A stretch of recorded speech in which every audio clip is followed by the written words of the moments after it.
Syekh Abdul Qadir Al-Jilani adalah seorang sufi masyhur yang tidak diragukan lagi pangkat kewaliannya. Beliau merupakan ulama fikih bermazhab Hambali yang memiliki segudang karomah dan sangat dihormati oleh Sunni. Tuan Syekh Abdul Qadir Al-Jilani dianggap sebagai waliullah yang paling agung dan keramat, bergelar Sultanul Aulia, rajanya para wali, dan Al-Imam Al-Qutbul Aqtab, pemimpin dan penguasa seluruh wali di alam semesta. Beliau adalah Mursyidul Kamil Mukammil, sekaligus pengasas perkumpulan Thariqah Qadiriyah. Dengan kekuasaan ilmunya, ajarannya tersebar luas ke seluruh dunia, menjadikannya sebagai aliran tarekat yang paling banyak dianut. Orang-orang tarekat selalu mengadakan manakib dan haul untuk menghormatinya. Bahkan pada bulan Rabiul Tsani diadakan penghormatan besar-besaran oleh seluruh pengikutnya yang tersebar di penjuru dunia. Syekh Abdul Qadir dilahirkan di negara Jailan, suatu negara bawahan Tubaristan, wilayah kuno bersejarah yang kini berada dalam wilayah Iran. Kelahiran Syekh Abdul Qadir tepat pada malam pertama Ramadan tahun 470 Hijriah, sementara wafatnya di negara Baghdad, Irak, tepat pada tanggal 10 Muharram tahun 571 Hijriah dalam usia 91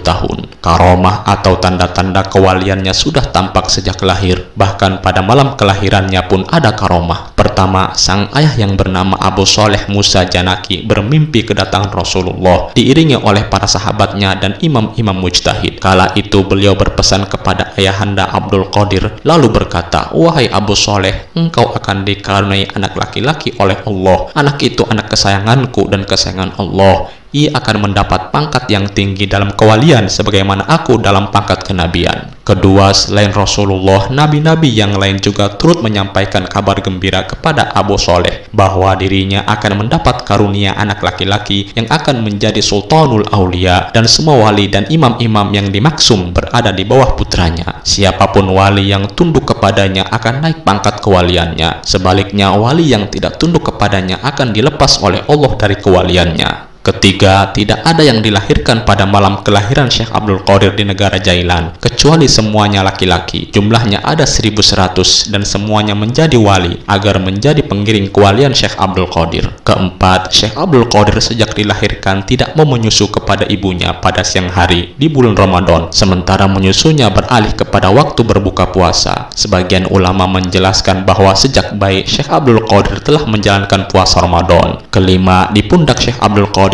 ada bekas telapak kaki Rasulullah. Itu tak lain merupakan bekas telapak kaki Rasulullah saat akan naik ke atas buraq pada malam Isra Mi'raj. Pada malam kelahirannya juga terpancar cahaya yang sangat terang, sehingga orang-orang yang menyaksikan tidak mampu menatapnya. Disebutkan pula usia ibu Syekh Abdul Qadir saat itu adalah 60 tahun. Itu pun termasuk salah satu perkara luar biasa yang langka terjadi pada kebanyakan perempuan. Nama lengkapnya ialah Sayyid Muhyiddin Abu Muhammad Abdul Qadir bin Abi Sholeh Musa Dausat Al-Jailani. Ia lahir di desa Nif atau Naif, termasuk wilayah distrik Jailan. Daerah itu disebut juga dengan Jilan, Kailan, Kilan atau Al-Jil. Lokasinya masih dalam area budaya Kurdistan, persisnya sekitar 150 km sebelah timur laut Baghdad, Irak. Syekh Abdul Qadir Al-Jailani pertama kalinya menghirup udara dunia pada waktu fajar hari Senin 1 Ramadan 470 Hijriah bertepatan dengan tahun 1077 Masehi. Ia wafat di Baghdad pada Sabtu 11 Rabiul Tsani 561 Hijriah atau 1166 Masehi. Kebanyakan manakib tokoh sufi ini penuh dengan fiksi tanpa mendasarkan pada fakta-fakta sejarah. Padahal ulama ini merupakan tokoh sejarah yang cukup besar dalam wacana pemikiran Islam, terutama sejarah tasawuf, sehingga para ulama banyak mengungkapkan bahwa Syekh Abdul Qadir merupakan mujtahid abad ke-14. Ia lahir sebagai anak yatim, di mana ayahnya telah wafat sewaktu beliau masih dalam kandungan 6 bulan. Di tengah keluarga yang hidup sederhana dan soleh, ayahnya Al-Imam Sayyid Abi Sholeh Musa Zang Dausat adalah ulama fuqaha ternama mazhab Hambali, dan garis silsilahnya berujung pada Hasan bin Ali bin Abi Thalib, menantu Rasulullah Shallallahu Alaihi Wasallam. Sedangkan ibunya adalah Ummul Khair Fatimah, putri Said Abdullah Saumai, seorang sufi terkemuka waktu itu. Dari jalur ini, silsilahnya akan sampai pada Husain bin Ali bin Abi Thalib. Jika silsilah ini diteruskan, akan sampai kepada Nabi Ibrahim melalui kakek Nabi Shallallahu Alaihi Wasallam, yaitu Abdul Muthalib. Ia termasuk keturunan Rasulullah dari jalur Siti Fatimah binti Muhammad. Karena itu, ia diberi gelar pula dengan nama Sayyid. Keistimewaan Syekh Abdul Qadir Al-Jailani sudah ketika ia dilahirkan. Konon ketika ketika mengandung, ibunya sudah berusia 60 tahun, sebuah usia yang sangat rawan untuk melahirkan. Bahkan ketika dilahirkan yang bertepatan dengan bulan Ramadan, Syekh Abdul Qadir Al-Jailani tidak mau menyusu sejak terbit fajar hingga maghrib. Namun kebesaran Syekh Abdul Qadir Al-Jailani bukan semata-mata karena faktor nasab dan karomahnya. Ia termasuk pemuda yang cerdas, pendiam, berbudi pekerti luhur, jujur, dan berbakti kepada orang tua. Selain itu, kemasyhuran namanya karena kepandaiannya dalam menguasai berbagai ilmu pengetahuan, terutama dalam bidang agama. Ia menguasai ilmu fikih dan usul fikih. Kendati menguasai mazhab Hanafi, ia pernah menjadi mufti mazhab Syafi'i di Baghdad. Di samping itu, ia juga dikenal sangat alim dan waro.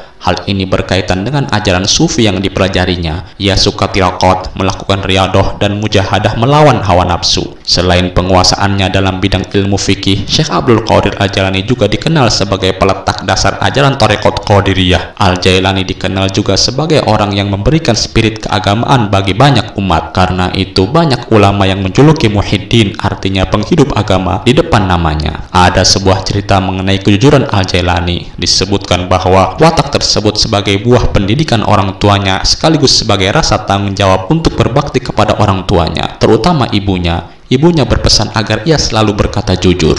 Diceritakan bahwa ketika berangkat ke Baghdad guna menuntut ilmu, kafilah yang membawanya dihadang perampok. Ketika diminta oleh para perampok itu, dengan jujur ia mengatakan bahwa ia membawa uang emas yang disimpan di kantong bajunya. Ketulusan dan kepolosannya itu membuat para perampok ini kaget karena jarang ada orang yang akan dirampok mengatakan yang sebenarnya. Singkat cerita, para perampok ini akhirnya menjadi murid-muridnya. Setibanya di Baghdad, Al-Jailani tidak langsung memasuki gerbang kota, namun memilih tinggal di gurun pasir di luar kota Baghdad pada sebuah kastil di daerah Kar untuk melakukan khalwat. Menurut beberapa riwayat, hal ini dilakukan atas petunjuk Nabi atau guru spiritual Nabi Khidir. Selama masa khalwatnya, ia selalu dikunjungi Nabi Khidir untuk memberikan pendidikan dan bimbingan. Setelah beberapa tahun, baru Al-Jailani masuk kota Baghdad untuk menuntut ilmu. Di Baghdad, Abdul Qadir berniat masuk ke perguruan Nizamiyah yang waktu itu merupakan institusi pendidikan tinggi yang amat prestisius. Namun dia ditolak oleh Ahmad Al-Ghazali yang menggantikan posisi Hujjatul Islam Abu Hamid Al-Ghazali. Karena perbedaan mazhab yang dianut, maka ia mengikuti semacam kursus fikih mazhab Hambali di Madrasah Babul Ajl yang dipimpin oleh Abu Sa'id Al-Mukharrami. Penolakan Ahmad Al-Ghazali terhadap Al-Jailani untuk menuntut ilmu di perguruan Nizamiyah membawa hikmah baginya, sebab hal ini makin membuatnya banyak bertafakur dan berkhalwat. Ia berhasil mengkombinasikan antara hukum-hukum legal objektif keagamaan dan kondisi kegembiraan jiwa pribadi luar biasa, yakni aspek spiritual tasawuf yang merupakan pengalaman keagamaan subjektif. Al-Jailani terus menjaga kedudukannya sebagai orang yang suci. Selain itu, tokoh inilah yang pertama kali memegang posisi sebagai pemandu syariah dan tarekat. Dengan begitu, keduanya menjadi harmonis dalam tataran aplikatif. Inilah yang membedakannya dengan Al-Ghazali yang dipandang para pengamat sebagai pemandu syariat dan tarekat, tetapi hanya secara teoritis. Al-Jailani tak sekedar mengonsep tetapi juga bergiat mewujudkannya. Imam Al-Ghazali setelah mengalami transportasi spiritualnya mencoba melaraskan ajaran dan spiritualisme Islam. Namun karena tokoh berjulukan Hujjatul Islam itu lebih sebagai seorang ilmuwan daripada pemikir kerohanian, maka ia terbatas pada ajaran dan aturan, bukan penerapan spiritualisme. Itulah mengapa para pakar sejarah menyebut Al-Jailani sebagai seorang sufi yang selalu menghindari teoretisme yang abstrak. Demikian kekhasan sang syekh dengan salik-salik lain, semisal Al-Ghazali dan sufi-sufi lain yang cenderung larut mengonsep pemikiran sufismenya. Ada beberapa karomah Syekh Abdul Qadir Jailani, di antaranya yang pertama adalah menghidupkan orang mati. Diceritakan karomah Syekh Abdul Qadir Jailani menghidupkan orang mati tertulis dalam kitab Manaqib Jawahirul Ma'ani. Hal ini berawal dari perdebatan antara orang Nasrani dan orang Islam tentang keagungan Nabi Muhammad SAW dengan Nabi Isa alaihissalam. Menurut orang Nasrani tersebut, Nabi Isa bisa menghidupkan orang yang sudah mati. Lalu Syekh Abdul Qadir Jailani pun mengatakan jika dia bisa menghidupkan orang mati walaupun dirinya bukan seorang nabi. Suatu ketika di hadapan orang Nasrani tersebut, beliau membelah kuburan dan menghidupkan orang mati. Sontak orang Nasrani itu takjub akan hal tersebut dan memutuskan untuk menjadi mu'alaf. Karomah yang kedua adalah tentang buah apel. Diceritakan berawal pada saat Al-Mustanjid, seorang khalifah Abbasiyah datang ke rumah Abdul Qadir Al-Jailani untuk meminta nasihat. Bahkan dia juga meminta buah apel langka di tanah Irak agar menenteramkan hatinya. Dari tangan Abdul Qadir Al-Jailani, apel apel itu terjatuh dari langit saat dia mengadahkan tangannya ke langit dan memohon kepada Allah Subhanahu wa Ta'ala. Namun apel untuk khalifah tercium bau busuk dan banyak ulat ketika dikupas, sedangkan berbanding terbalik untuk Abdul Qadir Jailani yang beraroma harum dan manis. Ternyata bau busuk itu muncul lantaran dijamah oleh tangan seorang zolim, sedangkan beraroma harum lantaran dari tangan seorang waliullah. Karomah yang ketiga, menghidupkan hewan yang mati. Diceritakan karomah Syekh Abdul Qadir Jailani yaitu menghidupkan hewan yang mati. Hal ini tertulis pada kitab Jami'ul Karomat Al-Aulia, yang ketika itu seekor burung tiba-tiba saja mati karena kotorannya terkena jubah sang wali ketika berwudu. Melihat tersebut, Abdul Qadir Jailani membersihkan jubahnya dan memberikannya kepada fakir miskin sebagai tebusan burung yang telah mati. Bahkan dia juga menghidupkan burung dan ayam yang telah mati dengan karomahnya itu. Salah satunya yaitu menyambungkan kepala burung yang sudah terputus. Keempat, menaklukkan musuh dari jauh. Diceritakan karomah Syekh Abdul Qadir Jailani yaitu bisa menaklukkan musuh dari jauh. Syekh Abdul Qadir Jailani dikatakan memiliki kekuatan itu dengan kekuatan batinnya yang dapat menangkap seseorang dari jauh. Kesaktian dari Syekh Abdul Qadir Jailani itu memang sulit untuk dipercaya bagi orang biasa. Kelima, terbang di udara. Diceritakan bahwa karomah Syekh Abdul Qadir Jailani yang selanjutnya sulit untuk dipercaya yaitu terbang di udara. Beliau bisa melayang-layang di udara, bahkan beliau juga berdakwah sambil terbang ke angkasa. Keenam, menaklukkan bangsa jin. Diceritakan bahwa karomah selanjutnya yang ada pada Syekh Abdul Qadir Jailani yaitu mengajari ilmu agama Islam kepada jin jahat. Hal ini berawal pada saat wali asal Iran itu diikuti jin ketika berada di sebuah padang pasir tandus. Bukannya takut pada jin tersebut, Syekh Abdul Qadir Jailani malah bisa mengajari ilmu agama Islam kepada jin jahat tersebut. Keagungan ulama Syekh Abdul Qadir Jailani membuat bangsa jin takluk kepadanya. Ketujuh, berjalan kilat atau berjalan cepat. Diceritakan Syekh Abdul Qadir Jailani juga bisa berjalan dengan kilat. Karomah yang satu ini memang terdengar sulit diterima oleh akal sehat manusia, akan tetapi faktanya terjadi pada sang wali. Hal tersebut terjadi ketika Syekh Abdul Qadir Jailani melakukan perjalanan panjangnya hanya memakan waktu 1 jam, padahal sebenarnya perjalanan yang harus ditempuh umumnya berkisar 12 hari. Kedelapan, berada di banyak tempat pada waktu yang bersamaan. Diceritakan karomah Syekh Abdul Qadir Jailani ini sangat terkenal di kalangan masyarakat muslim Iran. Syekh Abdul Qadir Jailani bisa berada di banyak tempat dalam waktu yang bersamaan. Hal ini berawal saat beliau diundang berbuka puasa oleh 70 muridnya di rumah mereka masing-masing. Uniknya, tak ada yang mengetahui di waktu yang sama Syekh Abdul Qadir Jailani ada di antara mereka di waktu yang bersamaan. 9,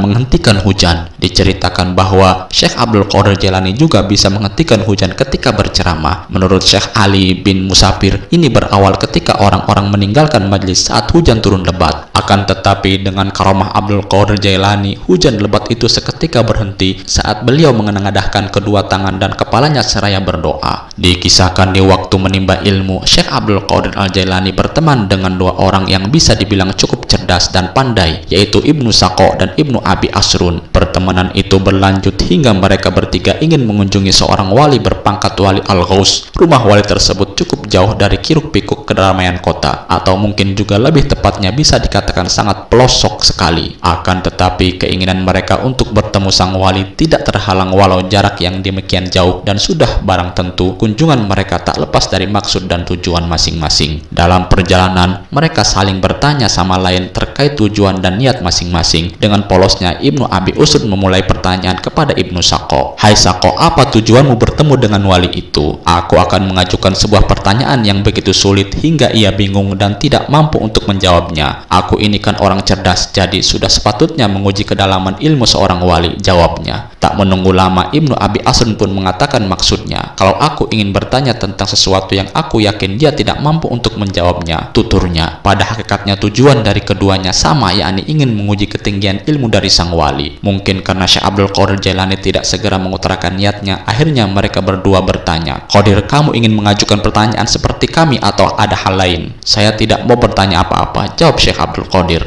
Lalu mereka pun bertanya lagi, "Lalu kamu ini mau apa? Hanya mau mengikuti kami?" "Saya itu tidak punya pertanyaan yang mau diajukan. Saya hanya ingin sowan saja dan mengharap berkah darinya. Itu saja sudah cukup, karena orang seperti ini biasanya hanya disibukkan dengan kekasihnya, yaitu Allah Subhanahu wa Ta'ala," jawab Syekh Abdul Qadir Jailani. Dari dialog mereka, kita sudah bisa melihat sifat dan sikap mereka terhadap kekasih Allah Subhanahu wa Ta'ala. Kesombongan dan rendah diri manusia juga bisa diukur dengan sebuah perkataan. Kesombongan terhadap orang lain terjadi ketika kita memposisikan diri kita lebih tinggi atau lebih hebat daripada orang lain. Sementara orang yang rendah hati tetap memposisikan dirinya sebagai penerima anugerah ilahi yang tidak sempurna dan lemah. Dia merasa memperoleh segala sesuatunya karena karunia Allah, bukan karena kegagahan dan kehebatannya. Sesampainya di kediaman Wali Al-Ghaus, mereka mengetuk pintu rumahnya, tapi sang wali tak kunjung membuka pintu. Malahan ia memperlambat jalannya. Kemudian wali tersebut keluar dalam keadaan marah seraya bertanya, "Siapa di antara kalian yang bernama Ibnu Saqo?" "Saya, wahai Syekh," jawab Ibnu Saqo. Tak banyak bicara, wali itu pun langsung mendebak pertanyaan Ibnu Saqo dan langsung memberikan jawabannya secara detail. Begitu pula dengan pertanyaan dan jawaban Ibnu Abi Asrun, dan langsung mengusir mereka berdua dari hadapannya. Sebelum mereka berdua beranjak dari kediamannya, wali itu mengkasyaf atau membaca lewat batin mereka berdua dengan karomahnya. "Hai Ibnu Saqo, dalam pandangan batinku aku melihat ada api kekufuran yang menyala dalam tulang rusukmu, dan kamu Ibnu Abi Asrun, sesungguhnya aku melihat dunia berjatuhan menimpa tubuhmu." Sampai pada giliran Syekh Abdul Qadir Al-Jailani, Wali Al-Ghaus hanya memandang sekujur tubuhnya, dan tak lama kemudian ia pun berkata, "Wahai anakku Abdul Qadir, aku tahu tujuan kamu kesini hanya ingin berkah dariku, dan insya Allah tujuan baikmu akan tercapai." Sebelum menyuruh pergi Abdul Qadir, ia berkata, "Aku melihat kamu berkata padaku, kakiku ini berada di leher seluruh para wali di dunia ini. Sekarang pergilah anakku." Selang beberapa hari dari kejadian aneh itu, Ibnu Saqo dipanggil oleh raja di negerinya dan diperintahkan untuk pergi menemui ulama Nasrani agar ia berdebat dengan para ulama pentolan-pentolan Nasrani itu. Dalam perjalanan menuju ulama Nasrani, ia bertemu dengan seorang gadis cantik keturunan Nasrani dan jatuh cinta kepadanya. Namun hubungan cinta mereka berdua tidak direstui. Tanpa pikir panjang, akhirnya dia menemui ayahnya dan menyampaikan bahwa dia sungguh mencintainya dan siap berkorban apapun. Akhirnya terbukti perkataan Wali Al-Ghaus bahwa ada api yang menyala dalam tulang rusuknya, dan benar, ia telah menggadaikan agamanya dengan agama Nasrani. Sedangkan Ibnu Abi Asrun diberi jabatan oleh raja di negerinya untuk mengurusi harta wakaf dan sedekah, dan jabatan itu datang terus-menerus dari seluruh penjuru kota tersebut. Kemudian dia sadar bahwa ini merupakan doa dari Wali Al-Ghaus. Sementara Syekh Abdul Qadir Al-Jailani mendapatkan makom tertinggi dari Allah Subhanahu wa Ta'ala berkat sikap rendah dirinya kepada seorang wali, dan beliau diangkat menjadi raja dari seluruh para wali di muka bumi. Pada saat mengajar muridnya, dia pun berkata seperti apa yang dikatakan Wali Al-Ghaus, "Kakiku ini berada di atas lehernya seluruh para wali," dan perkataannya didengar oleh seluruh wali di penjuru dunia. Lalu mereka berikrar, "Sami'na wa ata'na."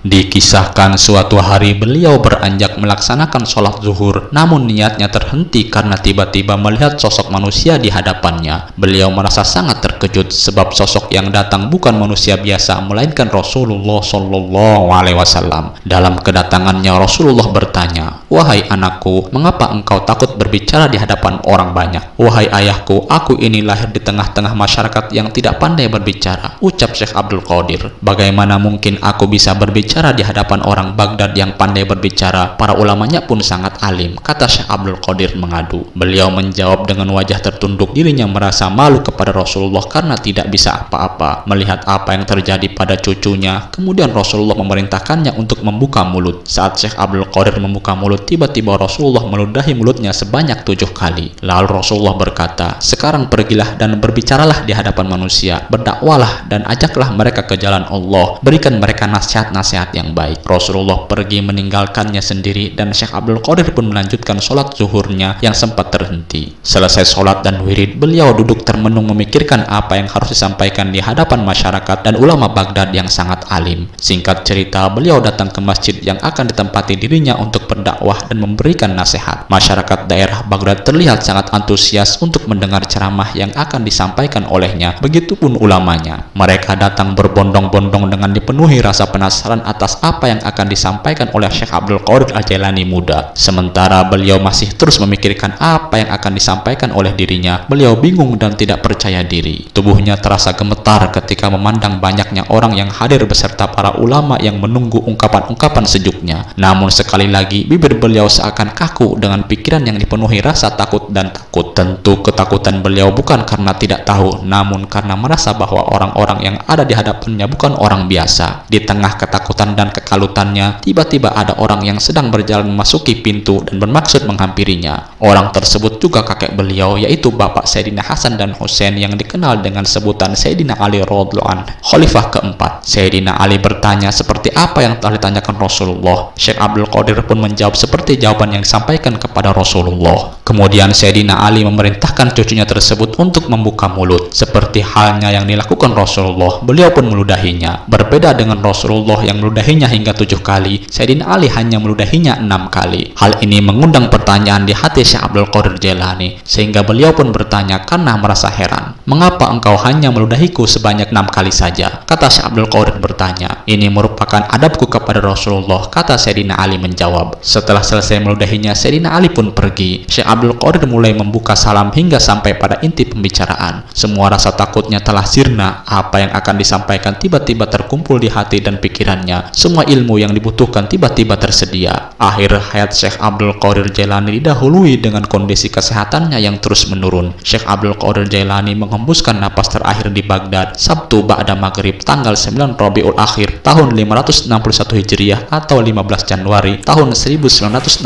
Masehi pada usia 89 tahun. Makam Syekh Abdul Qadir Al-Jailani terletak di pusat kota Baghdad. Makam dan Masjid Abdul Qadir Al-Jailani atau juga dikenal dengan Al-Hadrat Al-Qadiriyah atau Mazar Ghaus adalah komplek keagamaan Islam yang didedikasikan untuk Syekh Abdul Qadir Jailani, pendiri tarekat Sufi Qadiriyah. Komplek ini berlokasi di Baghdad, Irak. Pelataran di sekitarnya diberi nama alun-alun Kilani. Itulah tadi kisah singkat mengenai Syekh Abdul Qadir Al-Jailani. Semoga bermanfaat. Assalamualaikum warahmatullahi wabarakatuh.